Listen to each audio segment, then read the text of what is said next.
Hello बच्चों, आज मैं हिस्ट्री में जो बातें शेष रह गई थी उसको पूरा करूंगा।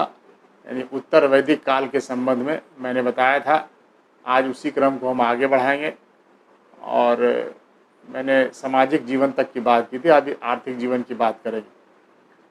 तो उत्तर वैदिक काल के जो आर्थिक जीवन है वे आप देखेंगे, जो ऋग्वैदिक काल था वो पशुपालक समाज था, ज़्यादा डोमिनेशन पशुपालकों की थी, कृषिकार थे कम थे।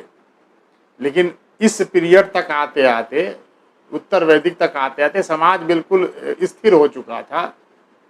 जो पशुपालक समाज घुमंतु वाला था वो बिल्कुल स्थिर हो चुका, और इसलिए कृषि कार्य बहुत किए जाने लगे। तो स्थिरता आ गई, तो कृषि मुख्य हो गया उत्तर वैदिक काल आते आते। आप देखेंगे काठक संहिता में, पहले शतपथ ब्राह्मण की बात करूं, शतपथ ब्राह्मण में 4 प्रकार के कृषि कार्य, जितने भी चारों प्रकार, वो सब चीज़ें इसमें मिलती हैं। जैसे जुताई हुआ, बुआई हुआ, मड़ाई हुआ और कटाई हुआ। यानी चारों कृषि कार्य जो अभी भी होते हैं, इन चारों की चर्चा शतपथ ब्राह्मण में मिलती। और काठक संहिता है, उसमें अगर आप देखें तो 24 बैलों के द्वारा हल की जुताई का उसमें वर्णन मिलता है। यानी बड़े बड़े खेत और उसको उसकी जुताई करनी है, तो ये जो चीज़ें हैं वो आपको दिखाई पड़ने लगी। हालांकि संपत्ति के संबंध में अब भी गाय ही प्रमुखता के साथ संपत्ति संग्रह का माध्यम था, लेकिन कृषि कार्य में उल्लेख मिलता है। ऋग्वैदिक काल में आप अगर कृषि को देखें तो ऋग्वैदिक काल में कृषि में प्रमुखता के साथ कौन सा फसल था? जौ। और बाकी फसलें भी थी, गेहूं और ये भी था, लेकिन वो कम था। लेकिन उत्तर वैदिक काल आते आते गेहूं और धान ये प्रमुखता के साथ हो गया। ठीक है, व्रीहि कहा जाता था धान को, और गोधूम कहा जाता था गेहूं को। इसके अतिरिक्त दालों में मसूर है, मूंग है, इन सब को उत्तर वैदिक काल में खेती की जाने लगी। ठीक है, ऋग्वैदिक काल में जहाँ 9 ही प्रकार मिलते हैं, इसमें ज़्यादा प्रकार, बहुत सारे प्रकार मिलने लगते उत्तर वैदिक काल आते आते। ऋग्वैदिक काल पूछेगा तो यव मीन्स उस समय जौ को एक संदर्भ में लिखा जाता था। बहुत इतिहासकार इसको कहते हैं कि नहीं, सभी चीज़ों के लिए यव शब्द का प्रयोग किया, हर एक फसल के लिए यव शब्द का सामूहिक रूप से प्रयोग किया गया। तो ध्यान में रखिएगा, उसमें यव को जौ के रूप में ही मानेंगे, और गेहूं और धान ये प्रमुखता के साथ हो गया। ठीक है, एक पृथ्वीवन्य जो व्यक्ति हैं उनका नाम आता है उत्तर वैदिक काल में, कि इन्होंने ही हल और खेती का सर्वप्रथम परिचय कराया। तो व्यक्ति के रूप में पहले व्यक्ति का नाम अगर कहीं आता है तो पृथ्वीवन्य के रूप में आता है। ठीक है, ध्यान में रखिएगा। और इस पर भूमि पर जो है व्यक्तिगत अधिकार का कॉन्सेप्ट जो है वो शुरू हो जाता है। लोग धीरे धीरे भूमि जो है उनकी अपनी हो गई। पहले ये सामूहिक रूप में ऋग्वैदिक पीरियड में होता था, लेकिन अब धीरे धीरे वो व्यक्तिगत अधिकार वाला कॉन्सेप्ट होने लगा। यानी धीरे धीरे अब राजा वाला कॉन्सेप्ट आने लगा होगा, राज्य का कॉन्सेप्ट धीरे धीरे वो डेवलप करने लगा होगा। उस पर मेरी भूमि है, ये अधिकार करने वाली बातें, ये सब चीज़ें आने लगी होंगी। और व्यक्ति का अपना जो है भूमि, वो भी व्यक्तिगत अधिकार वो भी आने लगा। ठीक है, उत्तर वैदिक काल के अगर वृद्धभांड के संबंध में प्रश्न पूछे जाते हैं, अन्य व्यवसाय जो है वो है पॉटरी बनाना। अब ये पॉटरी का उपयोग जो करते थे, इस पर प्रश्न आते हैं एग्जाम में। तो अगर आप देखेंगे इस काल में 4 प्रकार के मृद्धभांड मिलते हैं। ब्लैक एंड रेड वेयर, काले एवं लाल मृद्धभांड। ठीक है, काले मृद्धभांड ब्लैक वेयर, और लाल मृद्धभांड रेड वेयर, और चित्रित धूसर मृद्धभांड यानी कि PGW यानी कि पेंटेड ग्रे वेयर। अब ये देखिए चारों मृद्धभांड एग्जामिनेशन में क्या पूछता है, ये निर्भर करता है। उत्तर वैदिक काल में बेटा पूछे कि कितने मृद्धभांड का साक्ष्य मिला, तो आप चारों मृद्धभांड के बारे में बताएंगे। ठीक है, और सर्वाधिक प्रचलित अगर पूछा तो लाल मृद्धभांड। ठीक है, लाल मृद्धभांड तो अभी भी मिलता है, कुम्हार के यहाँ जाइए तो लाल वाला ही मिट्टी वाला बर्तन मिलता है। मृद्धभांड मिट्टी के बर्तन को कहते हैं। ठीक है, तो ये वेयर जो कहते हैं पेंटेड ग्रे वेयर। अब चित्रित धूसर मृदभांड के बारे में क्या पूछेगा, ये वैदिक काल की अपनी अनोखी विशेषता है कि उत्तर वैदिक काल में ही पीजीडब्ल्यू का शुरुआत हुआ। तो अगर पूछे कि कौन से मृदभांड की शुरुआत उत्तर वैदिक काल में हुई, तो आप लिखेंगे पीजीडब्ल्यू, चित्रित धूसर मृदभांड। ठीक है, अब हम आते हैं दूसरे व्यवसाय पर। देखिए इस पीरियड में रथकार हैं, शिल्पकारों के बहुत सारे आप इस पीरियड में मिल जाते हैं। ठीक है, तमाम इस पीरियड में शिल्पकार मिल जाते हैं, क्योंकि बहुत सारे धातुओं का भी इसमें प्रचलन शुरू हो गया, तो इसलिए शिल्पकार भी इसमें बहुत सारे आ गए। तो जितने तरह के शिल्पकार थे, एक अनोखी क्या विशेषता इस समय डेवलप हुई कि सारे जो शिल्पकार हैं उनके अपने अपने एक श्रेणियां बनने लगी, गिल्ड सिस्टम जिसको कहते हैं। श्रेणियां मतलब गिल्ड सिस्टम। अभी भी देखिएगा तमाम व्यवसायियों के अपने अपने संघ हैं, गिल्ड है। उस समय भी गिल्ड सिस्टम था। क्यों डेवलप किया? कि व्यापार करना। ठीक है, तो व्यापार में वो गिल्ड का जो श्रेणिक कहते थे, श्रोणिक, ये श्रेणिक जो था वो क्या था, श्रेणिन भी लिखा रहता है, श्रेणिक भी लिखा रहता है। ये सब क्या थे? ये व्यापारियों के जो प्रमुख हुआ करते थे, जो लीडर हुआ करते थे, अभी भी लीडर बनते हैं। हर एक देखिएगा अपने अपने दवा व्यवसायी संघ उसका कोई अपना लीडर है, सोना व्यवसायी संघ उसका अपना कोई लीडर है। जहां जहां शहर में जाएंगे सब गिल्ड सिस्टम है। अब वे कहीं व्यापार करने गए तो वो जो लीडर है वो लीड करता था, तमाम प्रॉब्लम्स को देखना, तमाम ये करना। तो इसको कहते हैं सार्थवाह। क्या कहते हैं? सार्थवाह, जो गिल्ड सिस्टम के अंतर्गत में सार्थवाह कहे जाते थे। ठीक है, और जाके गुप्ता पीरियड में आते आते और ज्यादा आपको मिलेगा सार्थवाहों का, और कारवां चलता था। अभी तो इस सिस्टम डेवलप किया, यहाँ पे ये डेवलप करना शुरू किया श्रेणी सिस्टम, यानी बहुत सारे व्यवसाय शुरू हो गए उत्तर वैदिक काल में। ठीक है, ये जब आप देखेंगे सृष्टि और श्रेणी की बात मैंने की, और अगर हम इसके बाद देखें कि इसमें जब जैसे ही व्यवसाय शुरू होता है तो आप देखेंगे कि पूंजी की कमी होने लगी होगी, किसी किसी को पूंजी की कमी होने लगी होगी।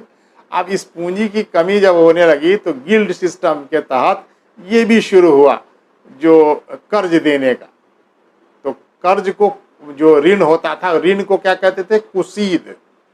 क्या कहते थे? कुसीद। ऋण को कुसीद कहा जाता था। और जो सूदखोर होते थे, जो ब्याज लेकर के पैसा देते थे, ब्याज लेकर के आपको ऋण प्रदान करते थे, उनको कुसीदीन कहा गया। तो उत्तर वैदिक काल में इसका भी एविडेंस मिलता है, कुसीदीनों का भी एविडेंस मिलता है। ठीक है, तो ये था व्यापार का के संबंध में कुछ महत्वपूर्ण बातें। अब हम अगले पहलू पे आते हैं। अब देखिए एक दो तीन बातें और रहे कि ऋग्वैदिक का, उत्तर वैदिक काल में जो मुद्राओं का प्रचलन है वो शुरू हो गया। ठीक है, बहुत मात्रा में नहीं, लेकिन शुरुआत हो गई। ऋग्वैदिक काल का देखेंगे तो आप वस्तु विनिमय प्रणाली थी, बार्टर सिस्टम था। उत्तर वैदिक काल में ही बार्टर सिस्टम चल रहा था, लेकिन अब धीरे धीरे मुद्राओं का प्रचलन होने लगा था। तभी ना सूदखोरी वगैरह शुरू हुई होगी। जब मुद्रा हुई होगी तभी महाजनों का सिस्टम और कुसीदीन का चर्चा वगैरह मिलता। तो ये जो चीजें हैं उसमें निष्क, शतमन, पाद, कृष्णल, ये सब आदि जो है, ये सब बाट जो है कहें माप की भी इकाई थी, और मुद्रा का प्रचलन में भी उपयोग होता था। जैसे शतमन, ये चांदी के को शतमन कहते थे। तो सिक्का नहीं होगा, ध्यान में रखिए, सिक्के का प्रचलन बाद में शुरू हुआ, लेकिन ये धातुओं का प्रयोग अब व्यवसाय में होने लगा। आप कोई सामान खरीदते हो तो उसके बदले में वो धातु देते हो।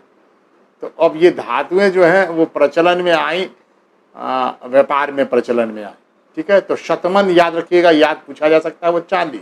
निष्क जो है वो सोने के सिक्के हुआ करते थे, सिक्के नहीं, सोने के धातुएं हुआ करते। सिक्के का प्रचलन बहुत कुजुल कटफिश के पीरियड में शुरू हुआ, और भीम कटफिश ने पूरी तरह सोने के सिक्के भारत में जारी किए, तो वो बाद में मैं बताऊँगा। तो आप इसको याद रखेंगे कि ये शुरुआत हुई, यहाँ पे धातुओं का व्यापार में प्रचलन शुरू हुआ। ठीक है, अब हम आते हैं उसके धार्मिक जीवन के पहलू पर।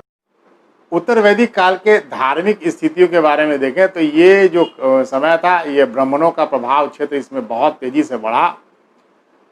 द्वाबा के क्षेत्र में इनका प्रभाव क्षेत्र आर्य संस्कृतियों का बहुत तेजी से बढ़ा और यज्ञ जो वेदियाँ अनुष्ठान ये सब बहुत तेजी से प्रमुखता के साथ किए जाने लगे। बहुत जो क्षत्रिय है उसको आगे किया गया कि आप युद्ध करें और उसके बाद आपके ऐश्वर्य की वृद्धि के लिए तमाम तरह के यज्ञ किए जाएंगे। तो इससे जो संसाधनों पर दोनों जो उनका क्षत्रिय और ब्राह्मण का वो वर्चस्व होता चला गया और वैश्य को जो टैक्सेस पेड करने वाला ही माना गया और शूद्र को तो सेवा के लिए ही कहा गया। तो ये स्पष्ट रूप से विभाजन होने लगा इस पीरियड में, वो दिखाई पड़ने लगा सोसाइटी में। ठीक है। और देवता का जहाँ तक सवाल है, ऋग्वैदिक काल में तो दो प्रमुख जो देवता थे इंद्र और वरुण, इनकी महत्ता कम होती चली गई। अग्नि की भी महत्ता थोड़ी घटी इस पीरियड में। प्रजापति यानी ब्रह्मा, ये इनकी जो है आप देखेंगे उनका स्थान, प्रजापति का स्थान सर्वोच्च हो गया। विष्णु जो है वो संरक्षक देवता के रूप में अवतरित हुए और जो विष्णु का कॉन्सेप्ट वही इस पीरियड में जो बढ़ा, उसके बाद लगातार बढ़ता चला गया। अवतारवाद का कॉन्सेप्ट बाद में आ जाता। तो आप देखेंगे कि विष्णु जो है वो संरक्षक के रूप में बहुत ज़्यादा इनकी महत्ता बढ़ने लगी। शिव की महत्ता और बढ़ी।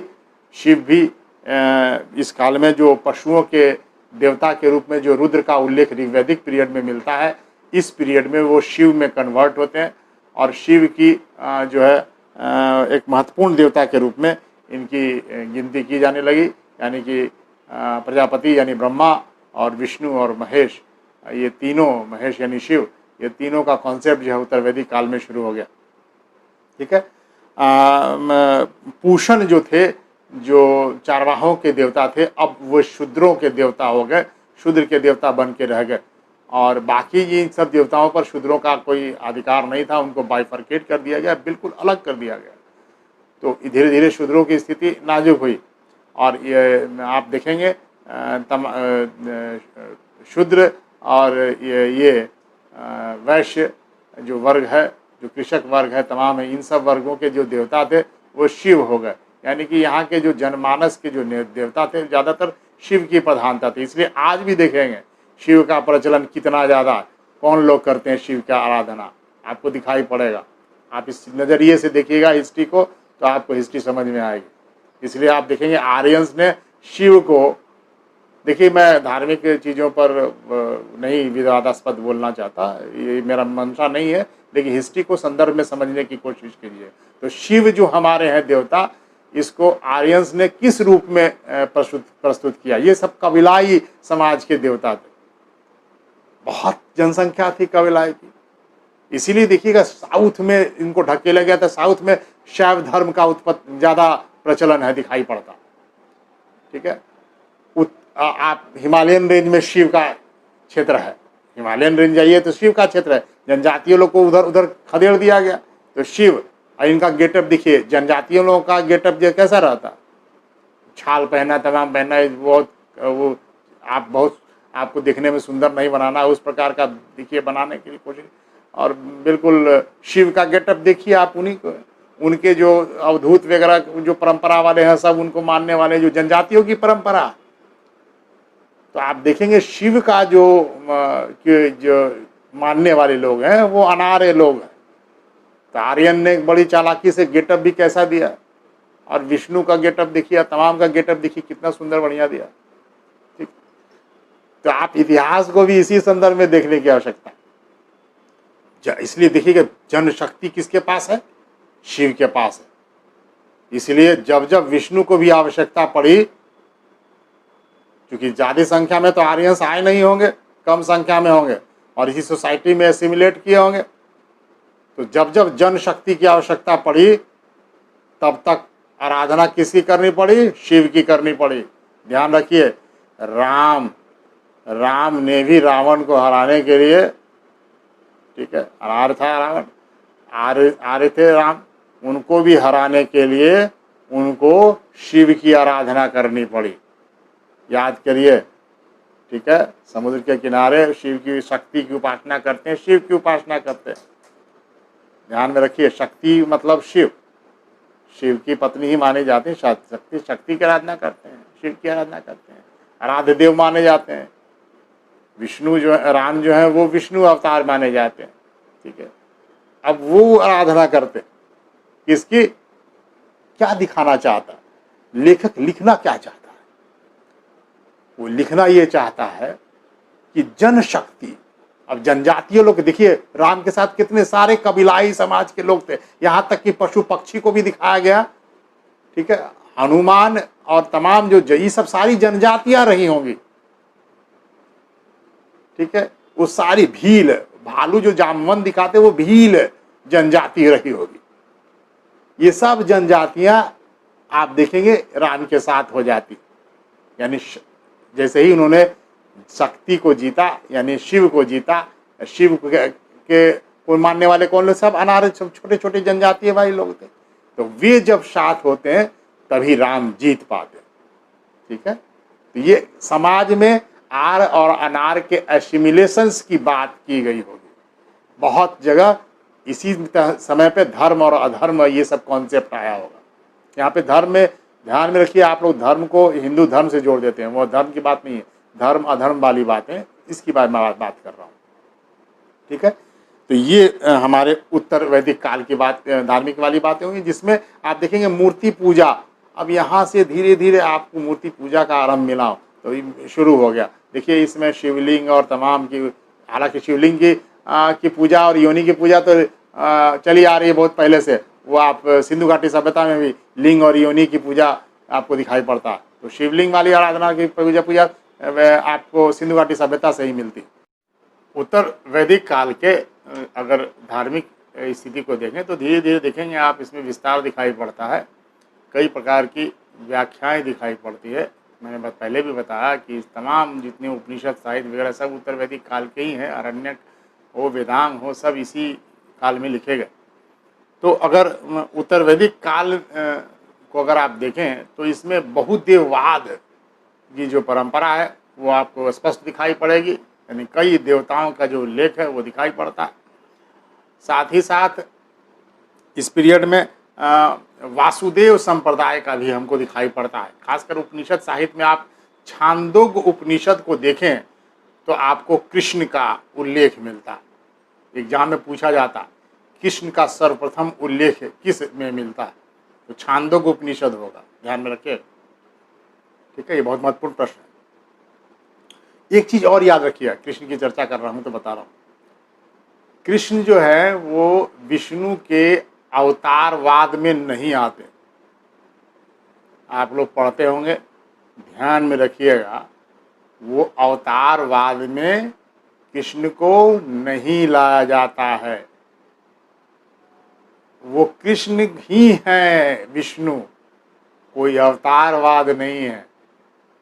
एकमात्र ऐसे उस देवताओं में आप कभी राम हैं जो विष्णु के रूप में पैदा हुए, वो अवतारवाद है।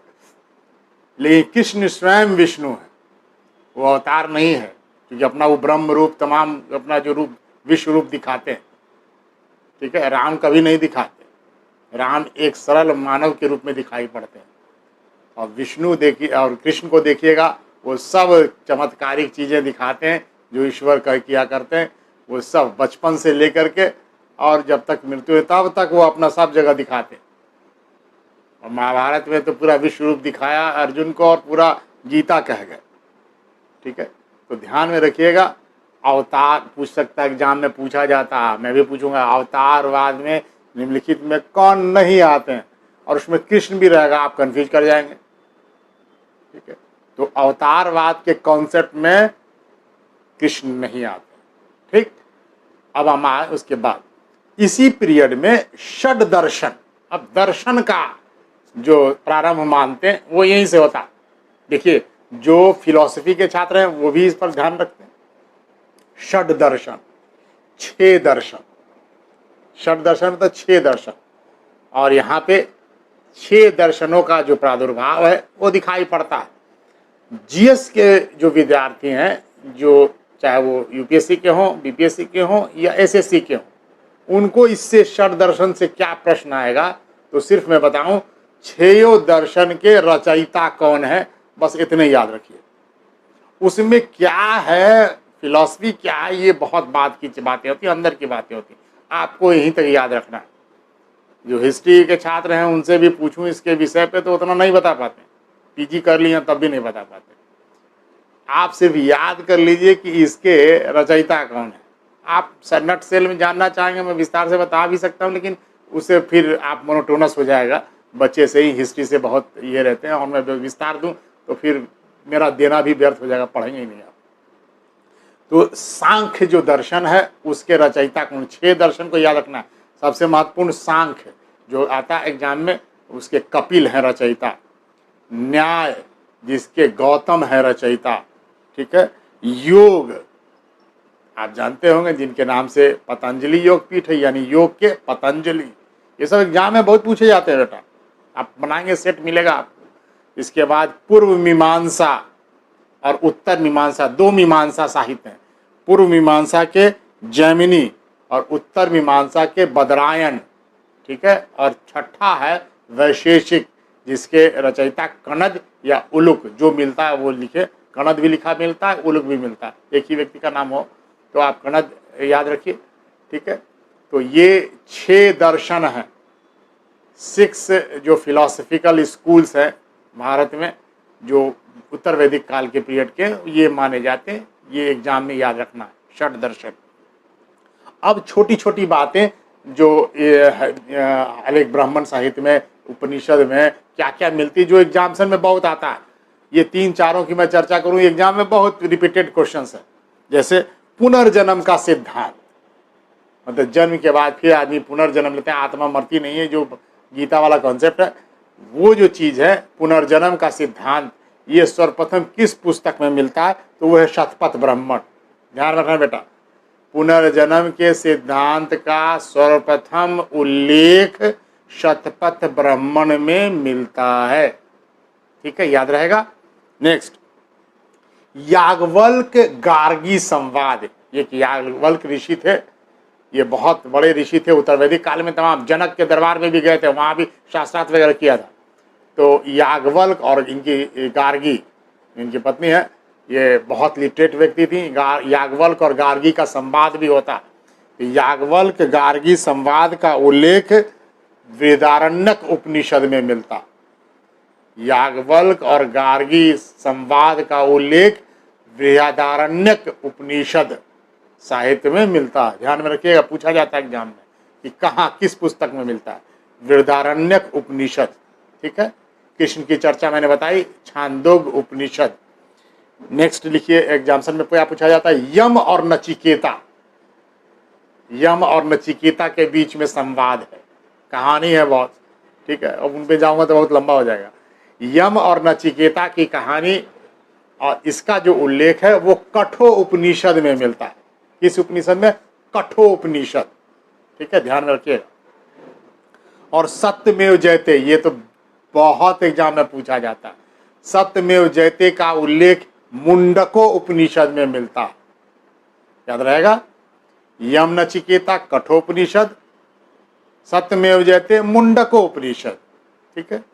नेक्स्ट, आरुणी उद्दालक और श्वेत केतु संवाद, ठीक है। आरुणी का जो कहानी है, आरुणी संवाद, श्वेत केतु, ठीक है, इसका संवाद किस में मिलता है, तो ये है छांदोग्य उपनिषद में, ठीक है, ध्यान में रखिएगा। छांदोग्य उपनिषद में जिसमें कृष्ण की चर्चा मिलती है, उसी में आरुणी वाली कथा भी मिलती है। तो ये आप देखेंगे धार्मिक स्थिति है। तो उत्तर वैदिक काल के जो संक्षिप्त चर्चाएं थी, बहुत विस्तार मैं नहीं कहूँगा, क्योंकि विस्तार करूँगा तो बहुत लंबा चला जाएगा, तो वो इतिहास के विद्यार्थियों के लिए जिसका ऑप्शनल वगैरह है। यहाँ आप लोग को जो पीटी पॉइंट ऑफ व्यू से जो इम्पोर्टेंट चीज़ें बनी, इससे ज़्यादा प्रश्न नहीं पूछे जाए, ठीक है।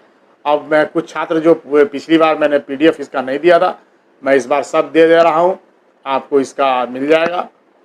तो आप ध्यान में रखिए, कोई भी चीज़ें ऐसा मत समझिए कि मैं लिखित रूप में और ये दे देता हूँ, लेकिन बात समझिए मेरी बात को, कि आप जब तक सुनेंगे नहीं तब तक इसका सार्थक लाभ नहीं मिलेगा, वरना नोट्स तो बहुत बहुतरे मिल जाते हैं, सुनेंगे तो लाभ मिलेगा। क्योंकि बहुत सारी बातें कैसे कथाओं में कह के संदर्भ करके क्या किया जाता है, इससे दिमाग में बैठता है। ठीक है, और मेरी बातें अगर आपको लगता है कि ये वीडियो पसंद आई, अच्छा लगा, ठीक है, तो आप इसको निश्चित रूप से आगे बढ़ाइए बंधु। ठीक है, बच्चों तक इसका विस्तार हो, अधिक से बच्चों तक विस्तार हो। ठीक है, आप इसको करिए, अपने फ्रेंड्स को भी भेजिए, लाभान्वित करिए। इसमें आप इसको सब्सक्राइब करिए, जो व्यक्ति नहीं सब्सक्राइब किए हैं वो सब्सक्राइब करें, बेल आइकन को दबाएं, जाकर नोटिफिकेशन आपको मिलता रहे। ठीक है, अब मैं पर डे दे रहा हूँ। देखिए, अब चूँकि सबको लेके मुझे चलना है, मेरे साथ आईएएस के भी विद्यार्थी हैं, मेरे साथ बीपीएससी के भी विद्यार्थी हैं, मेरे साथ एसएससी के भी विद्यार्थी हैं, और हर एक का मुझे संतुष्ट करना है। अभी बीपीएससी के पीटी भी आ गई है, मेंस भी चल रहा है, और इंटरव्यू के भी छात्र हैं। तो जब मैं कभी इधर देता हूँ तो यहाँ वाले लड़के लिखने लगते हैं, सर से मेरे लिए, मेरे लिए। तो मेरे साथ व्यवस्था हो जाती है, बेटा समय चूँकि अभाव है, मेरे पास भी कम है, उन्हीं में सबको संतुष्ट करना। मैं रात में बैठ के ये कर रहा हूँ आप लोगों के लिए। तो आप ध्यान में रखें कि देखिए, बच्चों को दे करके मैं बहुत इंजॉय करता हूँ। ठीक है, ये मेरी जो कहें, ये मेरी हॉबी यही कहें, फिलहाल मेरी हॉबी यही है कि मैं देख के बहुत संतुष्ट होता हूँ कि मेरे बच्चे लाभान्वित होते हैं, और आपके दिए हुए कमेंट्स जो है वही मेरे लिए ऊर्जा बढ़ाने में काम आते हैं, मेरे लिए एनर्जी को बढ़ाता है। तो आप जो कमेंट लिखते हो, मैं उससे बहुत खुश हो जाता हूँ कि मेरे बच्चे जो है लाभान्वित हो रहे हैं। मैं उनको अधिक से अधिक दूँ। आपके जो सजेशन में मानता चलता हूँ कि कैसे सजेशंस आपके जो और आएँ, तो मैं उस पर काम भी करता हूँ। ठीक है, चलिए, धन्यवाद आपको।